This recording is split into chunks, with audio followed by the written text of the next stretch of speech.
رسم إلى صاحب النصائح الدينية والوصايا الإيمانية الحبيب عبد الله بن علوي بن محمد الحداد، وإلى روحه الحبيب علي بن محمد الحبشي، وإلى أرواح أولياء الله من مشارق الأرض إلى مغاربها وأصولهم وفروعهم ومنتسبين إليهم أجمعين، أن الله يتغشاهم بالرحمة والمغفرة، وأن الله يكثر من مثوبتهم ويضاعف حسناتهم ويحفظهم بجاههم وينفعنا بهم ويدعو علينا من بركاتهم وأسرارهم وأنوارهم وعلومهم ونفحاتهم في الدين والدنيا والآخرة، وأن الله يرزقنا علما نافعا وقلبا خاشعا وعملا متقبلا، وأن الله يحفظنا، يحفظ أولادنا، يحفظ أصحابنا من جميع الفتن ومن جميع الذنوب ومن جميع البلاء والوباء والمصيبة ظاهرها وباطنها كبيرها وصغيرها.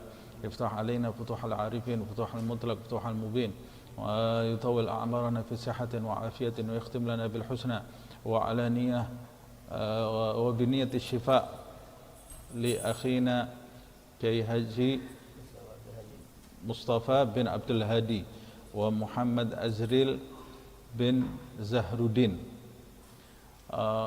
يا شافي يا شافي لا شفاء إلا شفاءك شفاء لا يغادر سقما ولا ألم، يا كافي يا وافي يا حميد يا مجيد، ارفع عنهم كل تعب شديد واكفهم من الحد والحديد والمرض الشديد والجيش العديد، واجعلهم نورا من نورك وعزا من عزك ونصرا من نصرك وبهاء من بهائك عطاء عطائك حراسة حراستك تأييدا تأييدك يا ذا الجلال والإكرام والمواهب العظام. أسألك أن تكفيه من شر كل ذي شر إنك أنت الله خالق الأكبر.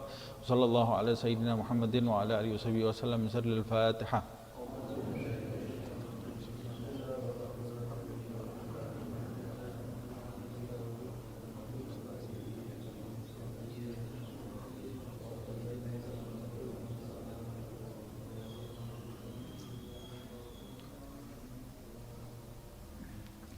Bismillahirrahmanirrahim. Alhamdulillah rabbil alamin. Allahumma salli wa sallim ala sayyidina Muhammad wa ala ali sayyidina Muhammad. Nawaina ta'allum wa ta'lim wa naf'a wal intifa' wa tadhakkur wa tadhkir wal ifadah wal istifadah wal hath ala tamassuk fi kitabillah wa sunnati Rasulillah sallallahu alaihi wasallam wa ibtigha'a mardatihi wa thawabihi wa qurbihi. Alhamdulillah, kita lanjutkan kajian kitab An-Nasaih Ad-Diniyah wal Wasaya Al-Imaniyah karya Al-Imam Abdullah ibn Alawi ibn Muhammad Al-Haddad. Pada pertemuan yang lalu kita masih di dalam bab zikir. Beliau Al-Imam Abdullah bin Alawi ibn Muhammad Al-Haddad mengingatkan agar kita tidak melupakan istighfar, kemudian salawat kepada Nabi Muhammad SAW, dan juga doa.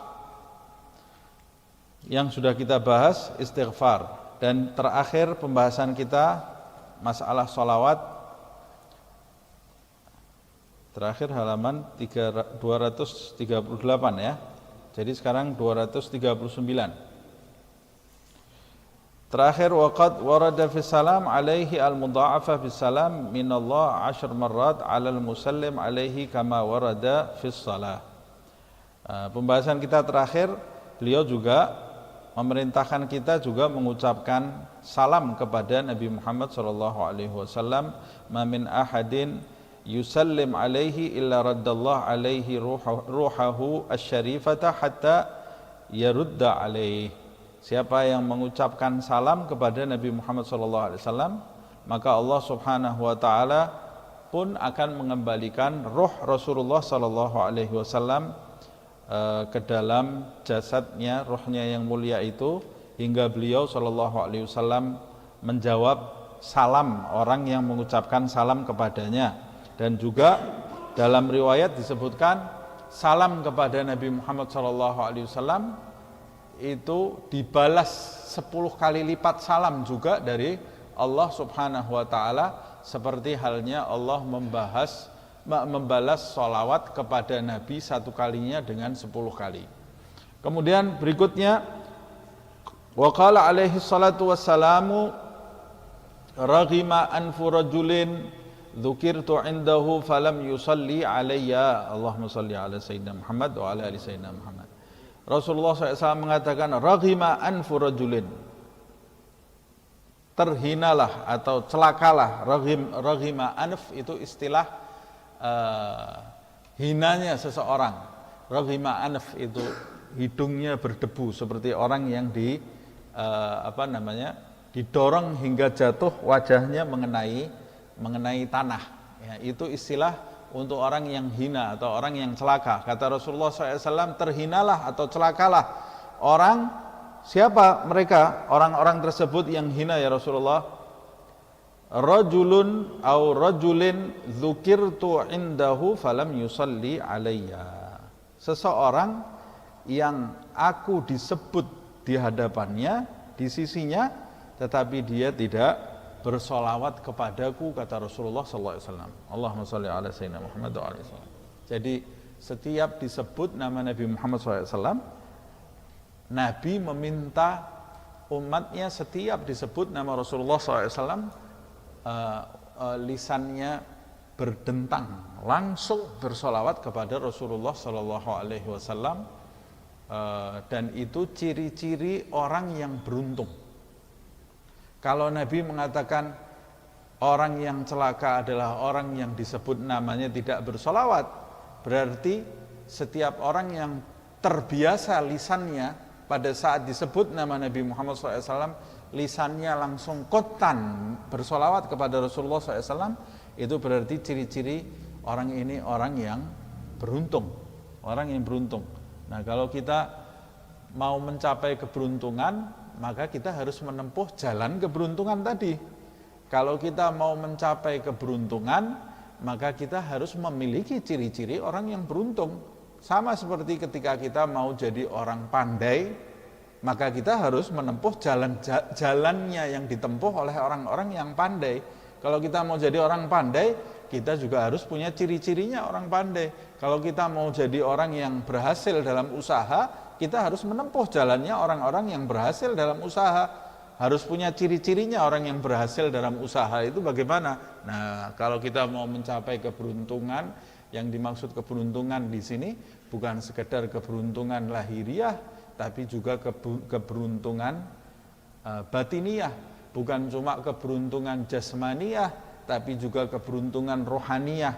Bukan cuma keberuntungan duniawiyah, tapi juga keberuntungan duniawi dan keberuntungan ukhrawi, zahir, batin, jasmani, rohani, bagi siapa yang ketika disebut nama Muhammad SAW, lisannya kontan bersolawat kepada Rasulullah SAW. Dalam riwayat yang lain, Rasulullah SAW bersabda, al-bakhilu man dzukirtu indahu walam yusalli alayya. Kata Rasulullah, orang yang pelit.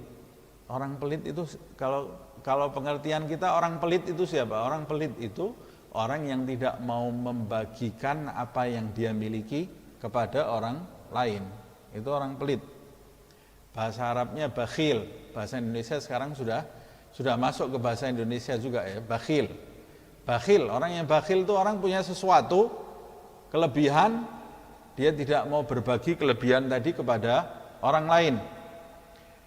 Tapi Imam Ghazali punya bab khusus di dalam kitab Ihya Ulumuddin Al-Bukhala, orang-orang yang bakhil. Orang pelit itu ada sesuatu di akalnya yang tidak beres ya, orang pelit. Menurut Imam Ghazali, orang yang paling pelit itu, orang pelit itu orang yang tidak mau berbagi kepada orang lain. Orang yang paling pelit di atasnya itu ada orang yang tidak mau berbagi kebaikan kepada dirinya sendiri. Itu orang super pelit. Bukan cuma kepada orang lain. Dia punya kebaikan, tidak mau dibagi kepada dirinya sendiri. Saya kasih contoh. Ada orang punya uang, tidak mau berbagi kepada orang lain. Ini orang pelit. Ada orang punya uang ini dia. Giginya sakit. Sayang uang buat berobat gigi. Jadi dia pilih giginya sakit daripada harus mengeluarkan uangnya agar giginya sembuh. Ini super pelit ini orang. Buat keuntungan dirinya sendiri saja dia tidak mau mengeluarkan uangnya ya. ada penyakit di dalam, dia tidak mau berobat, sayang-sayang uangnya. Ini punya uang lebih loh ini ya, bukan tidak punya uang. Lain halnya kalau dia uangnya pas-pasan. Uangnya pas-pasan, dia pasti prioritas mana yang lebih didahulukan. Kalau giginya masih bisa tahan, lebih baik untuk keperluan primer yang lain. Ini uangnya lebih, dia lebih sayang terhadap uangnya daripada kesehatan badannya. Ini orang super pelit. Nah, Nabi ini memberi contoh orang yang super pelit. Orang kikir yang sebenarnya itu, orang yang kikir terhadap dirinya sendiri. Siapa di antaranya? Man dzukirtu indahu wa lam yusalli alayya.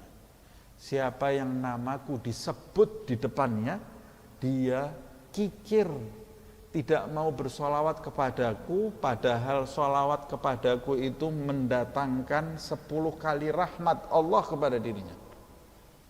Tapi dia kikir sampai terhadap dirinya sendiri. Nah, jangan kita punya ciri-ciri orang celaka dan orang kikir.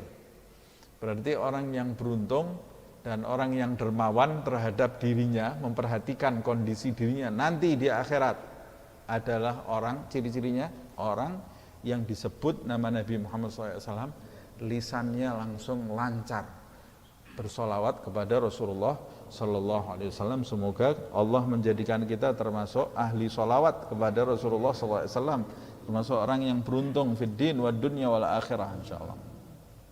Wa qala alaihi salatu wassalam, Rasulullah SAW juga bersabda di dalam riwayat yang lain, man dzukirtu indahu fa akhta'a as-salata alayya akhta'a tariqal jannah. Na'udzubillah min dzalik. Rasul juga bersabda, siapa yang namaku disebut di depannya, di sisinya, di hadapannya, fa akhta'a as-salata alayya. Akhta' itu salah, atau bisa juga akhta' itu luput, salah mengambil jalan. Harusnya orang kalau disebut nama Nabi Muhammad SAW, jalan yang betul adalah bersolawat kepada Rasulullah SAW. Ini orang salah mengambil jalan, salah jalan hidupnya, sehingga lisannya malas bersolawat kepada Rasulullah SAW. Yang lebih parah lagi, yang akidahnya sampai melenceng, beda dari akidahnya sahabat Rasulullah, beda dari akidahnya Ahlul Bait Nabi, beda dari akidahnya para wali, para arif billah, para sulaha, orang-orang soleh. Mereka menganggap salawat kepada Rasulullah SAW, syukran, salawat kepada Nabi Muhammad SAW itu sebagian ini orang bodoh ini ya, orang yang tidak pernah baca ayat Al-Quran atau tidak memahaminya dengan benar. Salawat kepada Nabi itu tidak usah banyak-banyak, jangan kebangetan terhadap Rasulullah SAW, jangan sampai kultus kepada Rasulullah. Kultus itu tidak baik. Ini orang yang pikirannya tidak waras ini ya. Padahal kita sudah membahas di dalam pertemuan yang lalu, Allah saja senantiasa bersolawat kepada Rasulullah SAW. Jadi orang ini merasa lebih paham dari Tuhan atas Nabi Muhammad SAW, lebih paham dia. Ini orang yang keblinger ini, naudzubillah min dzalik. Ini orang akhta ini ya, salah ngambil jalan hidup. Hati-hati, jangan salah mengambil jalan hidup, salah mengambil keputusan, salah langkah. Sebab kita di dunia ini setiap detiknya diperintahkan memilih. Kita ini sadar atau tidak sadar, setiap saat itu kita diperintahkan memilih. Maka kita harus pandai-pandai memilih. Milihnya jangan dari otak kita, karena otak kita bisa salah. Milihnya itu lihat, ini dilakukan Rasulullah atau tidak, dilakukan sahabat atau tidak, dilakukan oleh para aulia atau tidak, bertentangan enggak dengan Rasulullah, bertentangan dengan sahabat tidak, bertentangan dengan wali atau tidak. Kalau bertentangan tinggalkan. Tapi kalau dilakukan atau minimal tidak bertentangan dengan jalan hidup mereka, maka kita boleh memilih jalan itu. Sebab disebutkan di dalam kitab-kitab, mereka para wali-wali Allah itu lebih kenal jalan ke langit daripada jalan di bumi ini. Nah, itu perumpamaan. Mereka ini lebih lebih faham lika-likunya jalan menuju Allah Subhanahu wa taala daripada jalan di sini, jalan di dunia ini. Karena pikiran mereka ini selalu menuju ke Allah Subhanahu wa taala. Jadi kalau kita ikuti jalan hidup mereka, kita itu seperti mengikuti guide.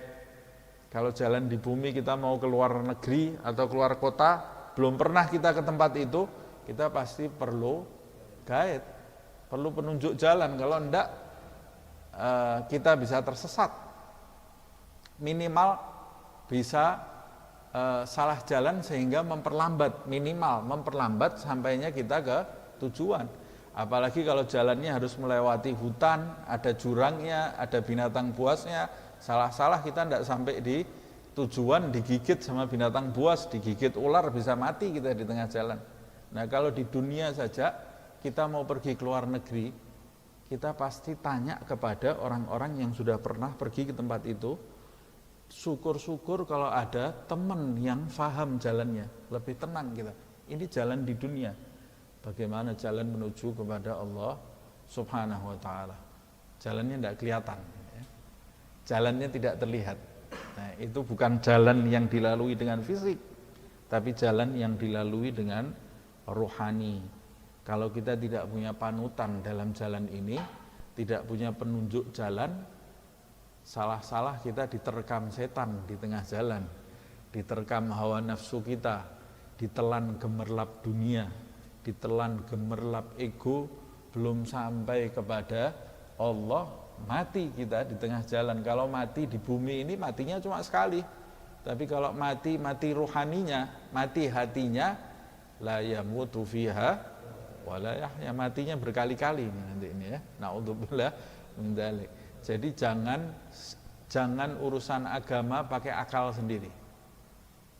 Ini bukan 1 kali 1 ini. Agama ini bukan 1 tambah 1. 1 tambah 1 kita sebut 5, salah, tapi tidak ada resikonya. Nah, tapi kalau agama salah, resikonya nanti di akhirat. Akhta'at tariq. Kata Rasulullah SAW, siapa yang disebut namaku, kata Rasulullah SAW, fa akhta'as salata alayya, maka dia luput, jalannya tidak betul, luput dari bersolawat kepadaku, kata Rasulullah SAW. Lisannya ini tidak termotivasi untuk bersolawat kepadaku. Kata Rasulullah, akhta'a tariqal jannah. Ya Allah, resikonya ini ya, maka dia telah salah jalan menuju surga. Kalau ditanya mau ke surga, mau, tapi jalannya salah. Setiap manusia kalau ditanya mau ke neraka kamu, nah, orang gila yang bilang, oh saya rindu terhadap neraka. Ini orang gila, tidak ada orang rindu terhadap neraka. Di dapur saja lama-lama kita sudah tidak betah ya. Di depan kompor itu kita lama-lama nggak betah. Siang-siang coba jam 12, jam 2 siang di luar itu, tidak betah, kita langsung nyari tempat teduh. Tidak ada orang cari neraka, kecuali orang gila. Nah, kita tidak mungkin rindu terhadap neraka, walaupun neraka itu rindu kepada penghuninya kan. Neraka itu rindunya luar biasa terhadap penghuninya. Makanya dalam surat Zalzalah, dalam surat Al-Qari'ah, fa ummuhu hawiyah wa amma man khaffat mawazinuhu fa ummuhu hawiyah, kata Allah. Siapa yang amal baiknya lebih ringan dari amal buruknya, kata Allah, fa ummuhu hawiyah, maka ibunya dia namanya hawiyah. Keren namanya hawiyah ibunya ya. Wa ma adraka ma hiya, kamu tahu, kenal enggak sama hawiyah itu? Siapa itu ibu kamu hawiyah itu? Makanya dia feminin. Wa ma adraka ma hiya, tahu enggak, kenal enggak siapa itu hawiyah itu? Narun hamiyah, api yang menggelora. Kata ahli tafsir, kenapa Allah kok menyebut ummuhu hawiyah, ibunya hawiyah, ibunya penghuni neraka itu namanya hawiyah, karena neraka itu merindukan penghuninya seperti seorang ibu yang rindu terhadap anaknya yang sudah lama berpisah darinya. Neraka itu rindu terhadap penghuninya, tapi rindunya nakuti ini ya, dibakar dengan api yang menggelora. Naudzubillah min dzalik. Jadi neraka itu setiap saat menanti-nanti, tanya sama Allah, ya Allah mana ini orang-orang yang harus aku bakar ini. Rindu. Jangan sampai nama kita ini termasuk nama yang dirindukan oleh api neraka. Naudzubillah min dzalik. Nah, mudah-mudahan nama kita ini nama yang tercatat di surganya Allah Subhanahu wa ta'ala, karena di antara ciri-cirinya hadir di majelis itu, kata Rasulullah SAW, ghanimatu majalis dzikri al-jannah, keberuntungan orang yang hadir di dalam majelis zikir, majelis ilmu. Apa rampasannya, keberuntungannya? Al-jannah, kata Rasulullah, surga. Mudah-mudahan kita dapat ghanimah majalis dzikir insyaallah. Amin ya rabbal alamin. Akhta'a tariqal jannah, naudzubillah min dzalik. Semoga kita termasuk orang yang menginginkan surga dan diberi surga oleh Allah. Biduni ta'ab wala masyaggah wala yu'adzibna alaih insyaallah. Tanpa susah, tanpa sulit, tanpa siksa, tanpa azab. Enggak sanggup kita ya. Enggak sanggup nih. Saya bilang tadi di dapur lama-lama aja kita enggak sanggup. Jangan sampai kita ngelihat neraka, nyium baunya neraka, naudzubillah min dzalik. Naudzubillah min dzalik. Makanya kalau ada orang jalan hidupnya ke neraka, jangan kita syukurin, kesian kita. Kita tarik, kita selamatkan. Nah, kalau kita lihat ada orang terbakar, kita guyur air enggak? Lekas kita guyur air ya? Apa kita tonton? Syukur ini salah sendiri, mainan api. Ada orang terbakar ini ya, ada orang terbakar. Kena api dia. Salah sendiri mainan api. Salahnya. Rasain. Apa kita langsung cepat ambil air, kita guyur? Kita langsung ambil air. Nah, berapa banyak orang di sekitar kita ini, kita sekarang alhamdulillah insya Allah ini jalan menuju surga. Tapi berapa banyak orang di sekitar kita ini jalannya ke neraka? Kok kita santai-santai saja? Harusnya kita selamatkan orang-orang ini, jangan sampai ada yang masuk ke neraka Allah Subhanahu wa ta'ala. Kalau kita punya kuasa, dengan kuasa kita bagaimana? Anak kita sendiri. Kalau kita cinta sama anak kita, ya anak kita ini kita tarik, sudah tidak usah pakai lama-lama. Dia mau kena api terus kita, nah saya nasihati, ini anak saya nih, tarik langsung. Sudah diem kan, ikut saya. Anak kita sendiri kok. Kita mau'izatil hasanah, nasihat yang baik, beri nasihat yang baik. Saya tidak bisa nasihati orang. Kalau kamu tidak bisa nasihati orang, minimal angkat tangan. Ya Allah, saya punya teman belum sholat. Doakan, sebut namanya. Ya Allah, ada tetangga saya yang belum sholat. Ya Allah, ada orang di sebelah sana, kalau disebut namanya Nabi Muhammad, berat dia mau sholawat. Diajak maulutan, berat. Diajak sholawatan, berat. Angkat tangan, doakan. Supaya dia ini jalannya tidak salah. Jalannya dia ini jalan menuju ke surga Allah Subhanahu wa ta'ala. Termasuk diantaranya menuntut ilmu. Man salaka tariqan yaltamisu fihi ilman, sahalallahu lahu tariqan ilal jannah. Siapa yang menuntut ilmu, menempuh jalan menuntut ilmu, Allah memudahkan jalan menuju surga. Ilmu apa tadi? Ilmu ini, ilmu yang manfaat namanya ya. Ilmu yang mendekatkan kita kepada Allah Subhanahu wa ta'ala. Waqad amara alaihi salatu wassalamu bil ikthar minas salati alaihi fi yaumil jum'ati khususan. Berarti ini perintahnya di setiap hari. Karena ada kata fi yaumil jum'ati khususan, khususnya di hari Jumat.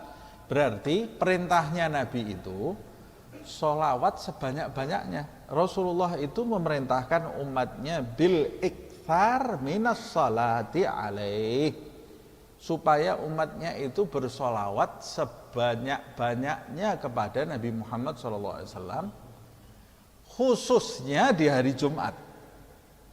Lebih-lebih di hari Jumat. Berarti setiap hari yang banyak sholawat kepada Rasulullah, lebih-lebih lagi hari Jumat, lebih banyak lagi hari Jumat. Jangan jadi orang pelit terhadap dirinya sendiri. Yang dermawan terhadap dirinya sendiri. Banyak-banyak bersolawat. Banyak solawat kepada Rasulullah Shallallahu Alaihi Wasallam. Berapa banyaknya? Ada sebagian ulama yang mengatakan kalau kamu bukan termasuk, kalau saya sholawat kepada Nabi Muhammad SAW atau zikir, memperbanyak zikir, ini masanya saya menuntut ilmu. Nanti habis waktu saya untuk zikir, saya tidak bisa menuntut ilmu. Nah, kalau kamu termasuk orang yang sibuk dengan hal yang bermanfaat, minimal nih, dikasih minimal nih ya. Kenapa kok dikasih minimal? Kalau mau lebih dari itu, bisa lebih dari itu ya lebih bagus. Minimal setiap hari 300 kali sholawat kepada Rasulullah SAW. Minimal 300 kali itu sedikit sekali sholawat kepada Rasulullah SAW. Keuntungannya kembali ke kita 10 kali lipat dari Allah Subhanahu wa ta'ala. 300 kali berarti bisa habis sholat subuh, sebelum maghrib, habis sholat isya, 100. Mau berangkat ke kantor, di mobil atau di bis atau di motor sambil bersolawat kepada Rasulullah SAW. Allahumma sholli ala sayyidina Muhammad. Jangan dengarkan musik terus. Solawat kepada Rasulullah SAW. Yang didengarkan FM terus di mobilnya. Sekarang juga sudah bisa pakai lewat itu HP kan, musik terus, nggak negur orang, nggak niat, hidup sendiri dengan khayalannya. Ya kalau hidup dengan zikirnya bagus, tapi hidup dengan musiknya, ya Allah, habis waktunya ya. Waktu pulang dari kerja 100, habis sholat isya baca 100, selesai. Itu minimal. Kalau kamu bisa lebih bagus lagi. Sebanyak-banyaknya sholawat kepada Rasulullah. Kalau kamu termasuk orang yang sedikit pekerjaannya, lebih banyak waktu longgarnya, minimal 1000 kali setiap hari sholawat kepada Rasulullah SAW. Minimal, kata ulama. Kalau 1000 kali, 1 kali duduk, bagus kalau bisa. Kalau tidak bisa 1 kali duduk, bisa dipecah-pecah setiap habis sholat fardu 200 kali. 200 cepat, 200 sholawat kepada Rasulullah Sallallahu Alaihi Wasallam.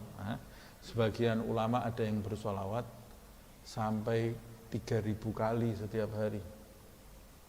Ada satu ulama berdakwah di satu tempat di negara Arab itu, dia bertemu dengan seorang wanita tua yang menangis. Ditanya sama ulama ini, kenapa ibu kok nangis? Suaminya mati ya? Kata ulama tadi. Bukan, kata. Anaknya meninggal. Bukan, kata dia. Ya biasanya wanita kalau menangis, wanita tua kalau menangis kan ada yang meninggal di antara keluarganya ini ya. Dia tanya, ada yang meninggal? Enggak, bukan. Tidak ada yang meninggal, semua sehat-sehat saja. Kenapa kamu kok nangis? Kata dia, karena yang tanya ulama, wanita tua ini menjelaskan, Rasulullah itu sudah tidak hadir di dalam mimpi saya seminggu ini. Sudah selama seminggu ini Rasulullah tidak hadir di dalam mimpi saya. La ilaha illallah, berarti sebelumnya hadir terus di mimpi-mimpinya wanita ini. Jadi seminggu ini sudah tidak hadir Rasulullah di dalam mimpinya, wanita itu nangis, rindu kepada Rasulullah SAW. Kata ulama ini, ya Allah, ini wanita luar biasa ini berarti. Akhirnya ulamanya ganti bertanya kepada wanita ini, apa amalan ibu ini? Kok sampai Rasulullah biasanya hadir, ini amalan ibu itu apa? Saya tidak punya amal banyak, kata wanita tadi. Apa? Tapi saya mau tahu nih, orang itu kalau tujuannya ke akhirat, ada orang yang beruntung masalah akhiratnya, dia pasti mau tahu dia. Sama seperti orang kalau dunia terus usahanya berhasil, dia pasti juga mau tahu dia ya. Apa ini amalan ibu? Dikejar oleh ulama ini. Akhirnya ibu ini, Saya ini tidak punya amal banyak, nak. Ya tapi saya mau tahu apa kebiasaan ibu setiap hari. Saya cuma setiap hari sholawat kepada Rasulullah 15.000 kali. Kata dia. Ya pantas Rasulullah ini hadir setiap hari di dalam mimpinya ini 15.000 setiap hari bersholawat kepada Rasulullah SAW. Sebagian ulama mengatakan di zaman akhir ini, terutama di zaman akhir ini, banyak-banyak sholawat kepada Rasulullah SAW. Sebagian ulama mengatakan as-salatu ala Rasulillah syekh man malahu syekh. Sholawat kepada Rasulullah itu guru bagi orang yang tidak ketemu gurunya. Cari guru pembimbing yang bisa membimbing kita. Zaman akhir ini, ya Allah, susah. Zaman akhir ini adanya guru berkahan semua ya. Kita menuntut ilmu boleh, tapi cari guru pembimbing itu nanti. Hati-hati, guru panutan. Tidak semua guru bisa jadi panutan. Belajar kepada semua orang. Kepada semua orang kita belajar. Ambil baiknya, buang kotorannya. Ambil baiknya dari siapa aja. Tapi panutan, wah hati-hati kalau panutan itu. Dijawab oleh Rasulullah Sallallahu Alaihi Wasallam. Caranya bagaimana? Bukan urusan kamu. Allah itu hebat bisa menjadikan Nabi Muhammad Sallallahu Alaihi Wasallam menjawab 1000 salam, 1000 sholawat dalam beberapa detik sekaligus. Zaman sekarang aja ada orang di zaman ini, orang biasa-biasa bisa bicara ke 1000 orang dalam 1 detik. Mau tahu caranya gimana? Broadcast. Broadcast itu kan bisa nih di broadcast ke 1000 orang. Kita klik 1 kali, 1000 orang terima langsung. Bisa enggak? Lah kalau buatan manusia saja bisa, apalagi Nabi Muhammad SAW lebih hebat dari itu, lebih canggih dari itu. Karena yang mengajarkan, memberi ilmu kepada orang yang buat broadcast, itu yang mengajarkan bagaimana cara menjawab salam kepada Nabi Muhammad SAW. Lebih canggih lagi ini alatnya Allah Subhanahu Wa Taala. Jadi tidak usah bingung, jangan semua dilogikakan, semua dengan keimanan, dengan keyakinan. Dijawab, disodorkan kepada Nabi, dijawab semua oleh Rasulullah Sallallahu Alaihi Wasallam. Fa inna salata ummati tu'radu alayya fi kulli yaumil jum'ah fa aqrabuhum minni manzilatan aktsaruhum alayya salatan. Nanti orang yang paling dekat kedudukannya di sisiku, yaitu nanti di hari kiamat ya, yang paling banyak sholawatnya kepadaku. Ini sudah kita bahas di pertemuan yang lalu. Orang yang paling banyak sholawatnya, di antara ciri-cirinya paling banyak, paling santun, paling lembut, paling berakhlak. Sebab tetesan rahmat kalau masuk ke dalam hati seseorang akan menjadikan orang itu lembut, orang itu berakhlak, kata-katanya santun, seperti yang disebutkan di dalam ayat. Fabima rahmatin minallahi linta lahum. Ini sudah kita bahas di pertemuan yang lalu. Wa qala alaihi salatu wassalam, Rasulullah SAW bersabda, sallu alayya fil lailatil gharra'i wal yaumil ashari, yakni lailatul jum'ah wa yaumiha wa yaumuha. Bersolawatlah kamu di malam al-gharra dan di hari al-azhar. Apa malam al-gharra dan hari al-azhar? Yaitu malam Jumat dan hari Jumat. Kenapa kok malam Jumat dan hari Jumat disebut bumi? Sehingga malamnya jadi terang. Kalau hari Jumat itu hari yang terang karena itu hari istimewa. Hari yang terang, hari yang diistimewakan oleh Allah Subhanahu wa taala, seperti yang disebutkan di dalam hadis Yaumul Jumu'ah Sayyidul Ayyam. Pemimpinnya para hari.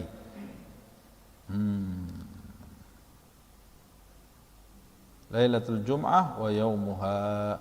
Fayambaghi likulli mu'minin, maka diharuskan bagi setiap orang yang beriman ayyukthira minas salati ala Rasulillah sallallahu alaihi wasallam fi dawamil awqat wa fi lailatil jum'ah wa yaumiha khususan. Maka dari riwayat di atas jelaslah bahwa Rasulullah Shallallahu Alaihi Wasallam memerintahkan setiap orang yang beriman untuk memperbanyak sholawat kepada Rasulullah Shallallahu Alaihi Wasallam fi dawamil awqat, dalam waktu yang berkelanjutan, terus menerus memperbanyak sholawat kepada Rasulullah Shallallahu Alaihi Wasallam.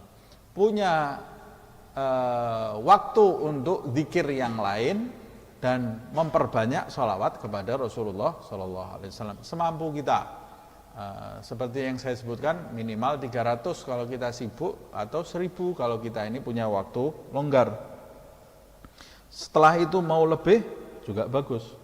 Nah, khususnya di malam Jumat dan di hari Jumat, makanya dulu orang-orang tua kita, para ulama yang kita muliakan, mereka ketika malam Jumat mengumpulkan orang-orang awam seperti kita ini untuk datang ke masjid baca maulid Nabi, baca barzanji. Kalau di sini paling banyak barzanjian, ya, barzanji, ada dibai, ada syaraful anam, ada simtud durar, ada yang baru maulidnya Habib Umar bin Hafid, dia ulame, semua sama, semua pujian buat Rasulullah SAW. Di sebagian tempat burdah Imam Busiri, malam Jumat dibaca puji-pujian kepada Rasulullah SAW. Nah, ini berarti termasuk sunnah enggak? Termasuk sunnah, karena Nabi menganjurkan kita ini banyak-banyak bersolawat di malam Jumat dan di hari Jumat. Jadi malam Jumat itu mereka mengumpulkan orang baca maulid mengikuti sunnah Nabi Muhammad SAW, karena di dalam maulid itu isinya mengenang Rasulullah SAW, dan setiap mengenang Rasulullah pasti ujung-ujungnya sallallahu alaihi. Jamaah itu kan selalu baca itu, Allahumma salli wa sallim alaihi wa ala alaihi. Atau setiap memulai pasal demi pasalnya, Allahumma salli wa sallim asyrafas salati wa taslim. Berarti kan mau tidak mau ikut bersolawat kepada Rasulullah SAW. Nah, tradisi yang seperti ini, kebiasaan yang seperti ini kebiasaan yang ada landasannya, jangan dihilangkan. Jangan dihilangkan, lanjutkan. Ajak keluarga setiap malam Jumat untuk membaca maulid Nabi Muhammad SAW. Jadi satu keluarganya ini dapat berkah. Berkahnya sholawat kepada Rasulullah, berkahnya sholawat, nanti hidupnya senang semuanya. Pikirannya akan terbuka, jalan hidupnya terbuka, hatinya akan terbuka, tidak sempit, sumpek. Setiap hari orang sumpek terus, apalagi masa-masa sekarang ini ya. Karena lisannya ini tidak basah dengan zikir, tidak basah dengan sholawat kepada Rasulullah SAW, basah dengan hal-hal yang tidak ada manfaatnya. Makanya pikirannya keruh, jalannya buntu, hatinya gundah. Ajak sholawat. Ini jalankan apa yang sudah dijalankan oleh orang-orang tua kita, dan itu termasuk bagian dari bakti kepada orang tua. Wal yaj'al assalam alaihi ma'as salati, dan hendaklah menjadikan menambah lafaz salam bersamaan menyertai lafaz sholawat kepada Rasulullah Sallallahu Alaihi Wasallam. Mengapa? Faqad amarallah bihima jami'an, karena Allah Subhanahu Wa Taala telah memerintahkan keduanya, sholawat dan salam. Perintahnya Allah kepada orang-orang beriman, ya ayyuhalladzina amanu shallu alaihi wa sallimu taslima. Sallu sallim. Sallu sallimu, sholawatlah dan salamlah. Jadi yang paling betul, yang paling sempurna gitu ya, hendaklah bersolawat dan mengucapkan salam. Tapi kalau tanpa salam, ya tidak ada masalah, tidak ada masalah. Karena kadang-kadang lafaz sholawatnya itu ditekankan oleh ulama, dia menyebutnya tanpa salam. Tapi di beberapa tempat dia menyebutnya sholawat dan salam, dua-duanya betul. Tapi kalau kita menyebut sholawat dan salam, itu akan lebih sempurna.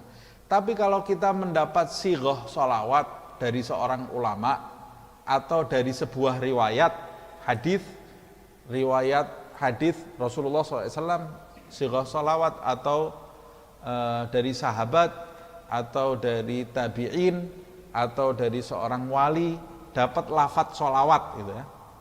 Umpamanya sholawat apa itu?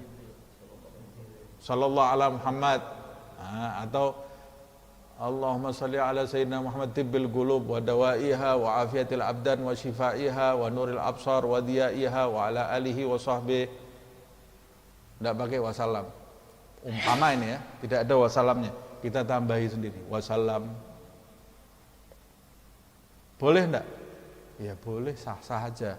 Tapi kalau saya pilih tidak menambah. Karena ulama yang menulis sighah sholawat itu tahu hadis ini enggak? Tahu ayat enggak ulama itu? Tahu, dia bukan enggak tahu. Lah kenapa dia tidak menulis salam? Ya dia dapat ilhamnya dari Allah pada saat itu tanpa salam. Ya kamu enggak usah nambahi. Dia itu lebih tahu dari kamu. Jadi kamu jangan lebih merasa diri kamu ini lebih hebat dari ulama tadi. Kamu kira yang tahu ayat Al-Quran cuma kamu aja. Nah, ulama itu lebih tahu.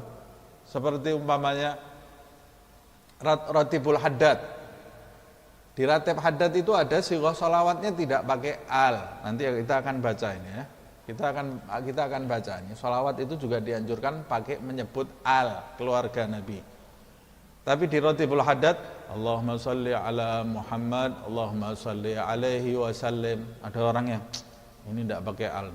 Allahumma salli ala Muhammad, Allahumma salli alaihi wa alihi. Lah kamu kira Habib Abdul Haddad ini tidak paham apa? Lah terus kenapa dia tidak pakai wa alihi di situ? Ya sudah, dia pada waktu itu mendapat ilhamnya seperti itu. Ini bukan ngarang seperti kita ngarang puisi. Dia dapat ilham dari Allah Subhanahu wa taala. Allah yang memerintah dia, sudah selesai. Selesai seperti itu, ikuti saja. Atau kita waktu baca burdah, Maulaya shalli wa sallim daiman abada ala habibika khairil khalqi kullihim. Kok enggak ada wa alihnya di situ? Kita tambahi sendiri. Ala habibika khairil khalqi wa alihi. Kamu ini Imam Busiri, kamu kira enggak paham apa? Kok kamu lebih hebat dari Imam Busiri ini kayaknya? Ya sudah, ikuti saja apa maunya Imam Busiri. Kalau kamu merubah syairnya Imam Busiri, berarti kamu ini tidak amanat kamu ya. Kamu rubah-rubah ya, syairnya Imam Busiri. Coba kamu nyanyi lagunya orang terkenal, kamu rubah gitu. Syairnya sesuai dengan kepala kamu sendiri, pasti dipukuli sama penggemarnya. Kamu dipukul sama penggemarnya kamu ya. Nah kamu kira Imam Busiri tidak paham? Imam Busiri juga tahu. Dalam amalan sehari-hari, yang kamu baca, yang paling banyak hendaklah sholli wa sallim. Yang dari ulama itu pasti kan nanti ada takarannya, berapa 200 atau baca 100. Kamu baca juga supaya kamu dapat keutamaan dari sholawat yang ditulis sama ulama-ulama itu. Waktu baca burdah, ya sudah baca sesuai dengan burdahnya. Sholawat kamu sehari-hari, baca Ratibul Haddad, Allahumma sholli ala Muhammad, Allahumma sholli alaihi wasallim. Jangan ditambah. Tapi untuk sholawat sehari-harinya, sholli wasallim. Lebih bagus. Kalau tidak bisa pakai wasallim kepanjangan, saya tidak usah pakai wasallim, tidak apa-apa. Ada orang yang, wah nanti kepanjangan ini kalau pakai wasallim. Ya sudah, kamu mampunya apa? Salawat, ya sudah, Allahumma sholli ala Muhammad. Nah, jadi lebih bagus pakai sholli wa sallim. Wa fil hadis anillah ta'ala annahu qala. Di dalam sebuah hadis diriwayatkan dari Allah Subhanahu wa taala. Kalau saya sering menjelaskan, kalau hadis diriwayatkan dari Allah namanya hadis qudsi. Dari Allah Subhanahu wa taala, annahu qala lahu alaihi salatu wassalam, bahwa Allah berfirman kepada Nabi Muhammad sallallahu alaihi wasallam, man shalla alaika sallaitu alaihi wa man sallam alaika sallamtu alaihi. siapa yang bersolawat kepadamu hai Muhammad sallallahu alaihi wasallam, maka aku Allah akan bersolawat kepadanya, dan siapa yang mengucapkan salam kepadamu hai Muhammad sallallahu alaihi wasallam, maka aku Allah subhanahu wa ta'ala akan mengucapkan salam kepadanya. Ya Allah, nikmatnya kita diucapkan, Allah mengucapkan salam kepada kita. Wah, ini luar biasa loh ya. Kalau kita masih duduk di rumah gini, tahu-tahu ada orang assalamualaikum, siapa itu? Ulama besar. Wah, bahagianya seperti apa kita? Atau kita sedang jalan di jalan, ada ulama yang kita kagumi itu, assalamualaikum. Wah, bisa senyum terus kita ini sehari ini ya. Diucapin salam sama seorang ulama. Atau tidak usah ulamanya langsung, teman kita baru datang dari tempatnya seorang wali umpamanya, atau seorang soleh yang kita kagumi, baru datang dari rumahnya orang itu, kemudian mampir ke rumah kita, tadi wali itu titip salam buat kamu. Wah, bisa ketawa terus kita seminggu itu dari bahagianya ini ya, ada seorang wali titip salam buat kita ini. Wah, nikmatnya luar biasa. Bagaimana kalau ada orang umpamanya besok pagi umpamanya ada orang datang ke rumah kita, tadi malam saya mimpi Rasulullah titip salam buat kamu. Rasulullah titip salam buat kamu. Ya Allah. Wah, sudah bahagia kita, mau ada apa kita tetap ketawa terus kita. Ini ya. Rasulullah umpamanya titip salam buat kita, walaupun lewat mimpi. Bagaimana kalau Allah yang kirim salam buat kita? Jibril, Sayyidina Jibril alaihi salam pernah datang ke Rasulullah sallallahu alaihi wasallam. Masuk Jibril itu mondar-mandir ke kamarnya Nabi Muhammad sallallahu alaihi wasallam ya. Masuk ke kamarnya Nabi Muhammad sallallahu alaihi wasallam, kemudian mengatakan kepada Rasulullah, ya Muhammad, innallah, sesungguhnya Allah titip salam buat Khadijah, istrinya Rasulullah SAW. Hebatnya ini Sayyidah Khadijah ini seperti apa ini? Allah yang menciptakan jagat raya titip salam buat istri kamu Khadijah. Ya Allah, bagaimana ini besar ini. Tapi memang Sayyidah Khadijah ini tidak main-main ini ya. Perjuangannya buat Rasulullah SAW ini, jiwa raganya semua diserahkan untuk Nabi Muhammad SAW. Orang belum ada yang tahu Rasulullah itu dilantik sebagai Rasul. Yang pertama kali tahu adalah Sayyidah Khadijah. Yang pertama kali beriman Sayyidah Khadijah. Rasulullah aja takut Sayyidah Khadijah, tidak mungkin kamu itu pasti utusannya Allah subhanahu wa ta'ala yang menguatkan ini Sayyidah Khadijah ini luar biasa. Sampai dia wafatnya itu karena sakit yang diderita akibat diboikot. Kabilahnya Nabi Muhammad diboikot, Khadijah itu ikut diboikot bersama Rasulullah SAW. Padahal dia wanita terhormat. Dia milih ikut diboikot bersama Rasulullah SAW sampai terakhir sebelum habis boikotnya itu dia makannya itu sudah makan akar-akaran pohon ini.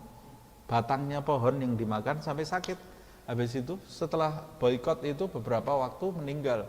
Yang meninggal itu Khadijah dengan Abu Thalib dalam waktu yang berdekatan sampai tahunnya dinamakan Amul Huzun, karena sedih Rasulullah SAW. Dapat salam dari Allah SWT. Nah, kita kalau mengucapkan salam kepada Rasulullah dapat salam dari Allah SWT. Kalau kita bayangkan terus itu, Allahumma sholli wa sallim ala sayyidina Muhammad. Allah sekarang salam kepada kita. Nikmatnya luar biasa ya. Bisa tidak berhenti-berhenti kita sholawat kepada Rasulullah sallallahu alaihi wasallam. Dapat salamnya Allah subhanahu wa ta'ala.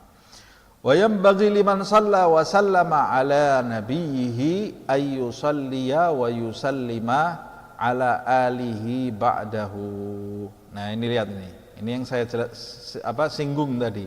Dan hendaklah orang yang bersolawat dan bersalam kepada nabinya, dia juga bersolawat dan bersalam kepada alihi yaitu keluarga Nabi Muhammad sallallahu alaihi wasallam.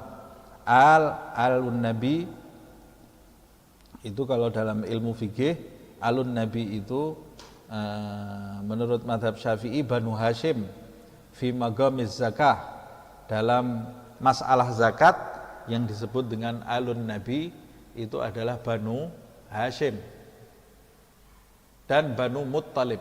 Banu Hashim dan Banu Muttalib. Tapi kalau madhab Maliki Banu Hashim saja. Kata Imam Maliki, Imam Syafi'i itu mengkategorikan Banu Muttalib karena dia Banu Muttalib juga, jadi dimasukkan ini ya. Tapi kalau menurut madhab Syafi'i Banu Hashim dan Banu Muttalib. Fi magamid doa kullu mu'min, setiap orang yang beriman masuk dalam rangkaian alun Nabi Muhammad SAW. Kullu mu'min taqiyin, yang sebagian pendapat setiap orang beriman yang bertakwa.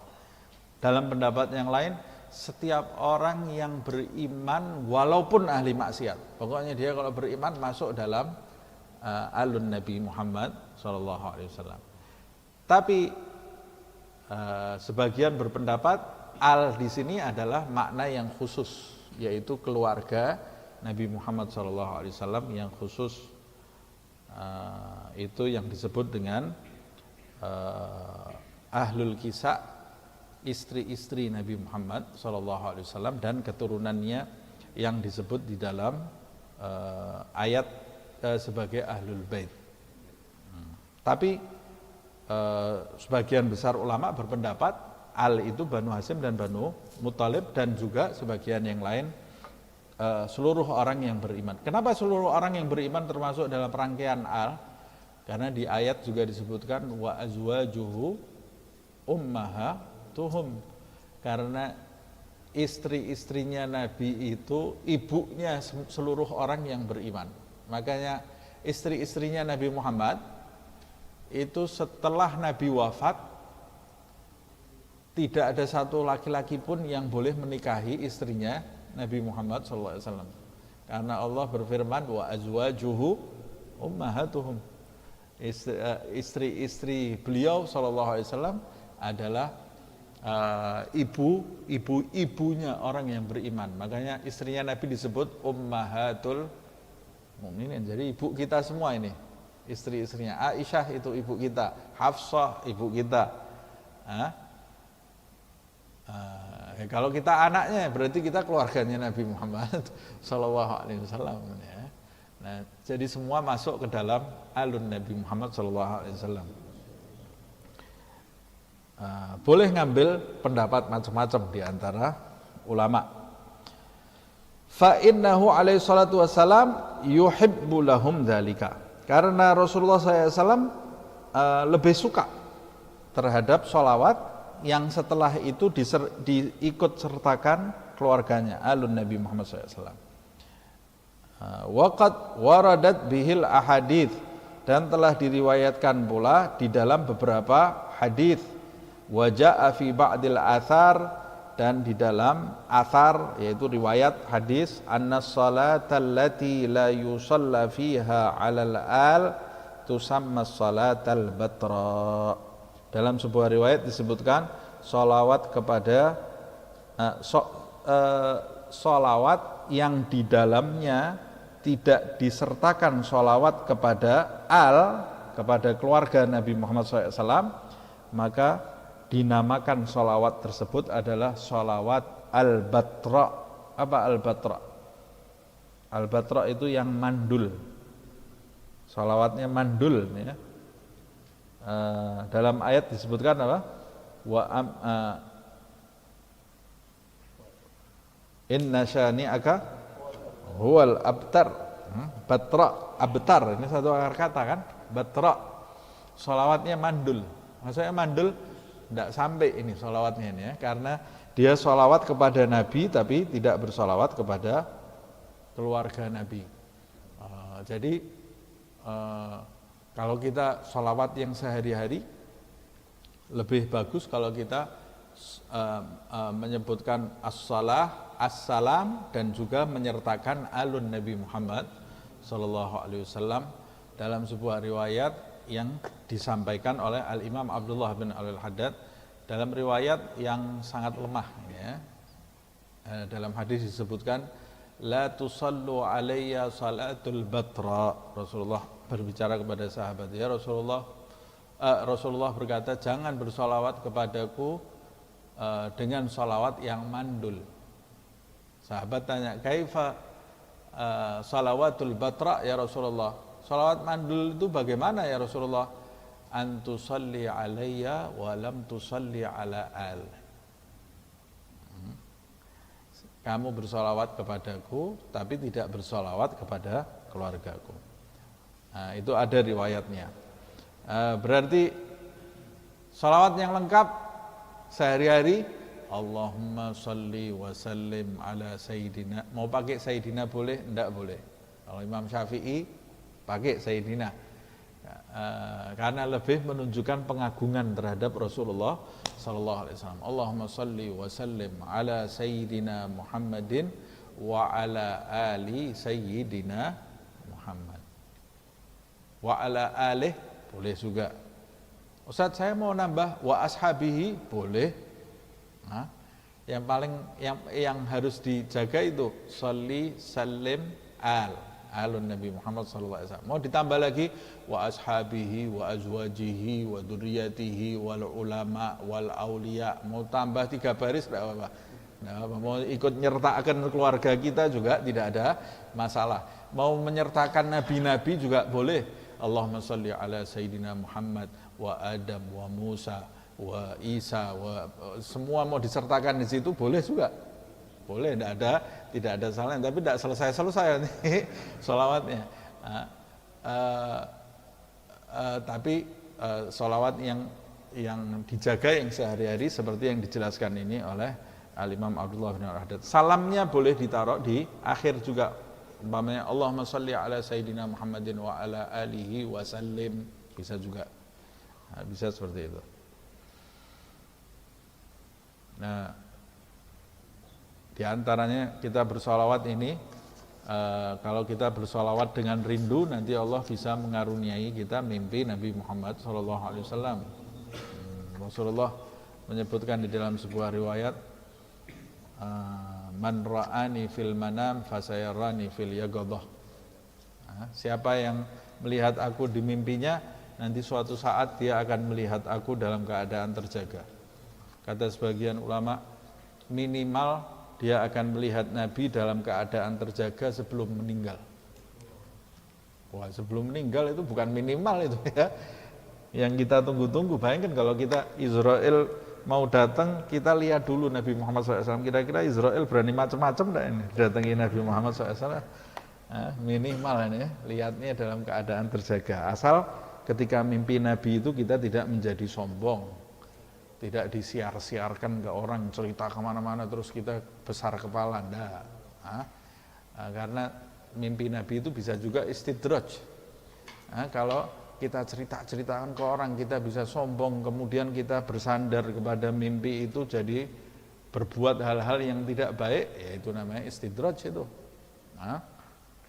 Tapi Rasulullah SAW menyebutkan, siapa yang mimpi aku, nanti dia akan melihat aku dalam keadaan terjaga. Banyak-banyak sholawat. Kata guru saya, di zaman akhir ini mimpi Rasulullah itu dipermudah oleh Allah Subhanahu wa taala. Dipermudah oleh Allah Subhanahu wa taala. Karena zaman adada ma fi ilmillah salatan wa salaman daimaini bidawami mulkillah wa ala alihi wa sahbihi. Salamnya boleh di awal, boleh ditaruh di akhir. Allahumma shalli ala sayyidina Muhammad sahabab rahmatillah adada ma fi ilmillah salatan wa salaman daimaini bidawami mulkillah wa ala alihi wa sahbihi wa sallim. Baca itu sebanyak-banyaknya. Kata guru saya, itu mujarab bagi orang yang ingin memimpikan Nabi Muhammad SAW. Tapi mimpi itu alangkah baiknya ketika kita membaca sholawatnya jangan sambil nonton film. Baca ini Mustahilatul Rahmatillah, atau sama pikirannya kemana-mana. Kalau kita mau mimpi betulan, kita membacanya sambil membayangkan akhlaknya Rasulullah, keindahannya Rasulullah yang disebutkan di dalam kitab Maulid, supaya kita ini timbul rindu kepada Rasulullah SAW. Kalau kita rindu nanti kita pasti mimpi, kita nanti mimpi ini ya. Ini sebagai penutup, ini saya kepanjangan ini ngomongin ya. Sebagai penutup ini pernah saya ceritakan tapi tidak ada salahnya saya ulang lagi ya. Ada satu orang murid ingin mimpi Rasulullah SAW datang ke gurunya. Ustadz, saya ingin sekali mimpi Rasulullah SAW. Kata gurunya, ini saya kasih lafadz sholawat ini mujarab nih, saya baca ini 2 hari langsung mimpi ketemu Rasulullah SAW. Dibaca berapa kali Ustadz? 1000 kali setiap hari baca. Minggu depan datang ke Ustadznya, dia bilang, saya belum mimpi Rasulullah Ustadz. Loh, kok aneh, saya 2 hari baca ini langsung mimpi, kata dia. Coba saya ganti ini, sighah sholawat yang lain nih, lafadznya sholawatnya yang lain ini, yang agak panjang nih ya. Ini baca ini, berapa kali? 1000 setiap hari. Baca nih sama murid ini 1000. Seminggu lagi datang, belum mimpi juga dia. Sudah seminggu saat saya belum mimpi Rasulullah SAW. Kata Ustaznya, sudah kalau gitu nanti malam kamu saya undang makan. Kata muridnya, loh, saya kepingin mimpi Nabi kok malah diundang makan ini. Lah mau mimpi tak? Kata Ustaznya. Sudah nanti malam saya jelaskan caranya. Saya undang makan kamu. Datang ini muridnya ke rumah Ustaznya. Rupanya yang diundang makan cuma 1 orang ini aja, semua Ustaz ini ya. Makanannya cuma nasi sama ikan asin. Nggak ada lainnya. Enak tuh nasi sama ikan asin tuh sedep kalau makan kan. Bisa habis 3 piring itu. Ada ikan asin itu ya. Terus di depannya ada air es yang air sejuk, bukan air es, air sejuk yang sampai ngembun gitu di apa namanya, di gelasnya itu. Orang kalau makan ikan asin kan aus. Sambil lihat itu makannya lebih nikmat lagi. Sambil makan bayangkan nanti minumnya ini lezatnya luar biasa ini minumnya. Habiskan ikan asinnya kata Ustaznya. Makan ini muridnya lahap. Makan. Selesai sudah habis ikan asinnya, dia baru mau nyaut ininya apa? Airnya itu kata Ustaznya, stop. Kenapa? Jangan minumnya besok pagi.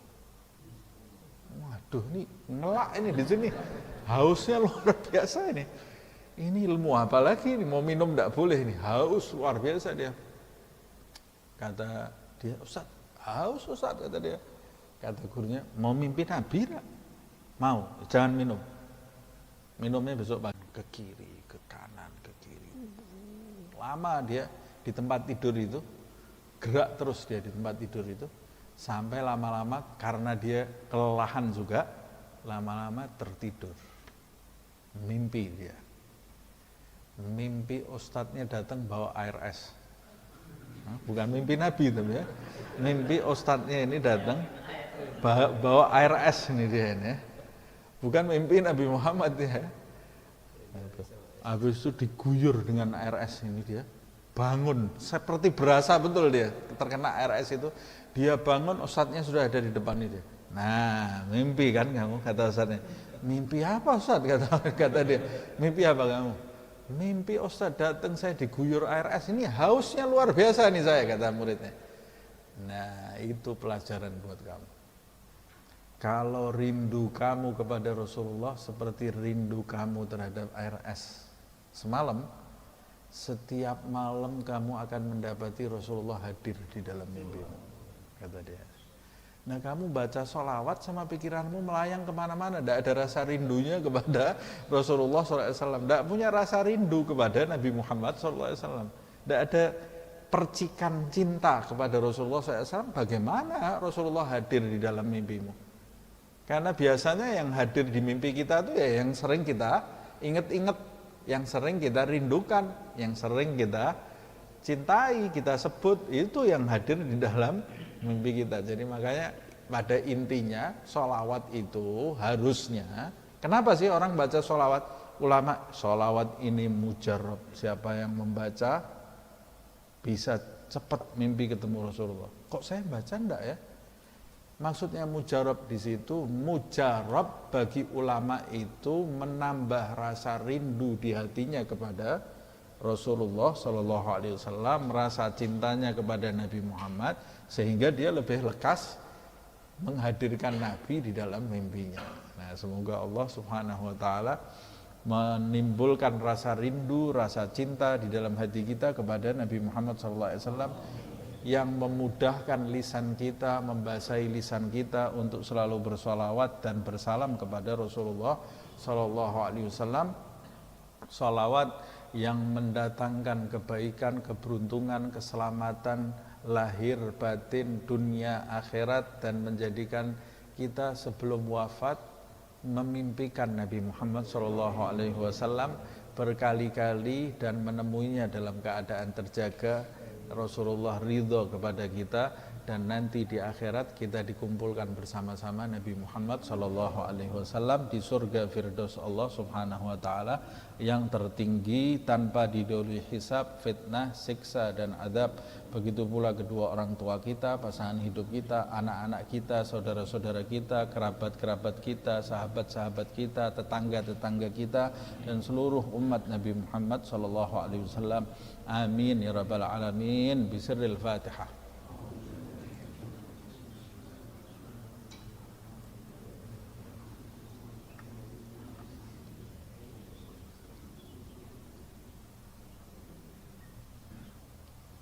يا ربنا اعترفنا بأننا اقترفنا وأننا أسرفنا على لظى أشرفنا، فتب علينا توبة تغسل لكل حوبة، واستر لنا العورات وآمين الروعة، واغفر لوالدينا ربي ومولودينا والأهل والإخوان وسائر الخلان وكل ذي محبة أو جيرة أو صحبة والمسلمين أجمع. آمين. ربي اسمع فضلا وجودا من